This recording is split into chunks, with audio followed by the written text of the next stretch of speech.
असदुद्दीन ओवैसी ने यह ऐलान कर दिया है कि इस देश के हर एक हिस्से में प्रोटेस्ट होना चाहिए।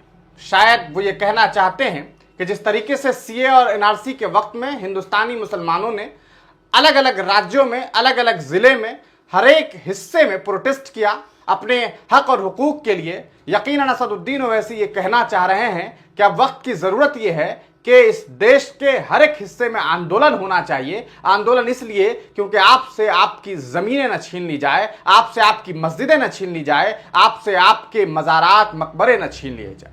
आप जानते हैं किस तरीके से वक्फ संशोधन बिल ला करके सरकार वक्फ की संपत्ति पर अपनी नजर बनाए रखी है, और यही वजह है कि all India Muslim personal law board सहित दीगर तमाम मिल्ली तंजीमों ने इस देश की राजधानी जंतर मंतर पर 17 मार्च को एक अजीमुशान धरने का आयोजन किया था, जिसमें तमाम विपक्षी दल के नेता भी मौजूद थे। और बहुत ही शानदार बात यह थी कि तमाम मिल्ली तंजीम के जो रहनुमा थे वो भी शामिल थे, और उन लोगों ने यह आवाज बुलंद की कि वक्त अगर आई जरूरत पड़ी तो हम अपनी जान भी दे देंगे, लेकिन अपनी वक्फ की हिफाजत करेंगे।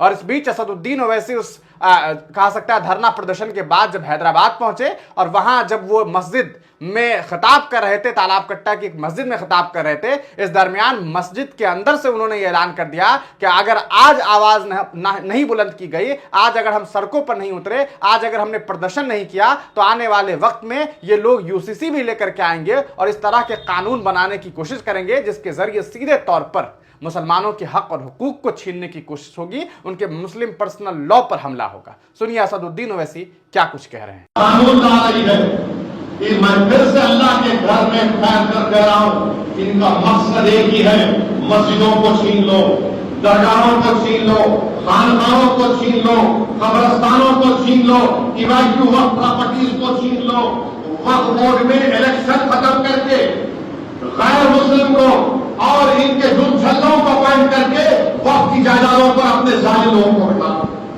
ये इनका असली मकसद है। इस कानून के खिलाफ हमको सदा एहतजाज बुलंद करना पड़ेगा, जिसको all India Muslim personal law board ने दिल्ली में एहतजाज किया। और हम भारत के जितने गैर मुसलमान हैं, जितने मुसलमान हैं, आज थोड़े होंगे अबू जहल के साथी होंगे, अबू लहब, तमाम ने इसको रिजेक्ट किया इस बिल को। और इनकी कोशिश ये है, सुनने में आ रहा है कि ईद के बाद पार्लियामेंट में इस बिल को लाया जाएगा। हम अल्लाह से दुआ करते हैं कि अल्लाह, जो जायदाद का मालिक तू है, ये जालिम हुकूमत इन वक्त की जायदादों को बर्बाद करना चाहती है। हम अल्लाह से भीख मांगते हैं कि परवरदिगार इस कानून को बनने से रुकवा दे। और मेरे अजीज दोस्तों और बुजुर्गों, याद रखिए इन लोगों को, जो वक्फ का कानून बनाकर पूरी जायदादों को खत्म करना चाहती है। अरे तेलंगाना के मंदिरों के बोर्ड में, सिखों के बोर्ड में, ईसाइयों के मजहबी बोर्ड में उन्हीं का मजहब का क्यों हो सकता है, तो हमारे वक्फ बोर्ड में किस बुनियाद पर आप लाकर गैर मुस्लिम को बिठाएंगे, किस बुनियाद पर बिठाएंगे? ये मेरा मजहबी मसला है वक्फ बोर्ड, मगर मोदी बोर्ड नहीं हम बिठाएंगे। मकसद एक ही है कि जायदादों को छीन लिया जाए। हमारी कमेटियों में आकर बैठेंगे, ये करेंगे, तमाशा करेंगे पूरा। वक्फ का यूजर इस तरह करवाएंगे, कोई भी डिस्प्यूट क्रिएट कर दे, आपको जाके बोलेंगे अरे मक्का मस्जिद नहीं है, उसका कागज दिखाओ, तो बोलेंगे नहीं हम तो अमेंडमेंट ये कर रहे हैं कि डिस्प्यूट अगर होगा, डिस्प्यूट नहीं होगा तो वक्फ का यूजर, अरे बाबरी मस्जिद राम मंदिर में वक्फ का यूजर का सुप्रीम कोर्ट ने कहा वक्फ का यूजर है, आप दोनों से छीनने वाले। एक एक कानून ऐसा बना रहे हैं कि हमारी जायदादों को छीन लिया जाए, मस्जिदों को छीन लिया जाए। ट्रिपल तलाक का गलत कानून बनाया, CAA का कानून मजहब की बुनियाद पर बनाया, अब यूनिफॉर्म सिविल कोड बनाना चाहते हैं, यूनिफॉर्म सिविल कोड बनाना चाहते हैं। मेरे अजीज दोस्तों और बुजुर्गों, मेरी आपसे एक ही गुजारिश है कि मुत्तहिद रहिए, अपने इत्तेहाद को मजबूत रखिए। जो ताकतें आपके इत्तेहाद को कमजोर करना चाहती है उनको दूर रखिए, जमात को मजबूत करिए।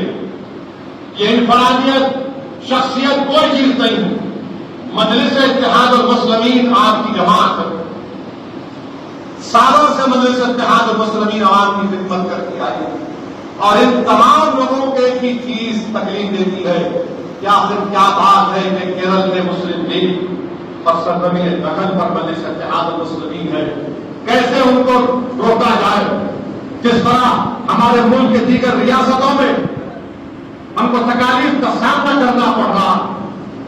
नागपुर में जो झगड़ा हुआ, जो आरएसएस के लोग चादर को जलाए जिसको कुरान करीम की आयत थे, उनको पुलिस स्टेशन में हजरत पुलिस ने भेज दी और 50 या 60 बच्चे भी जेल में है।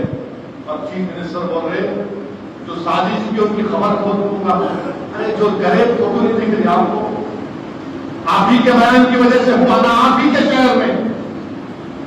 मेरे अजीज दोस्तों और बुजुर्गों, बीजेपी आरएसएस और आरएसएस बोले नहीं लगे हम ये तशद्दुद सही नहीं है। अच्छा, पीछे से पूरा करना और आके मौलाना ने पानी डाल देते हो। अजीज दोस्तों और बुजुर्गों, इस माह मुबारक की आखिरी 10 दिन में आप तो सुना आपने असदुद्दीन ओवैसी को किस तरीके से उन्होंने जो है मस्जिद कुबा, जो कि तालाब कट्टा में एक मस्जिद है हैदराबाद में, और वहां पर उन्होंने बेहद शानदार तरीके से आम लोगों को खिताब किया है। बहुत कम ऐसा होता है कि मस्जिदों में लोग इस लेवल की बात कर सके। आजकल लोग ये समझते हैं कि मस्जिदें सिर्फ और सिर्फ नमाज पढ़ने के लिए है, जबकि ऐसा नहीं है। मस्जिद वो जगह है जहां से आप बड़े बड़े तमाम फैसले लेते हैं। नबियों ने मस्जिद से फैसले लिए, सहाबियों ने फैसले लिए, और वक्त की जरूरत यह है कि आज हमारे इमाम, हमारे उलमा मस्जिदों से खिताब करें, अपने लोगों को जागरूक करें, उन्हें बताएं कि किस तरीके से यूसीसी आपके लिए खतरा है, कैसे आपके लिए जो है वक्फ की संपत्ति आपके लिए कितनी जरूरी है, कैसे वक्फ संशोधन बिल के जरिए अगर वक्फ बोर्ड में तब्दीलियां लाई जाएंगी तो किस तरह से आपके हक और हुकूक को छीना जाएगा। वक्फ का मामला मुसलमानों का है और उसके अल्लाह का है, इसमें किसी तीसरे की गुंजाइश बिल्कुल भी नहीं है। आप असदुद्दीन ओवैसी के इस भाषण को किस तरीके से देखते हैं, अपनी राय कमेंट सेक्शन में जरूर दीजिएगा।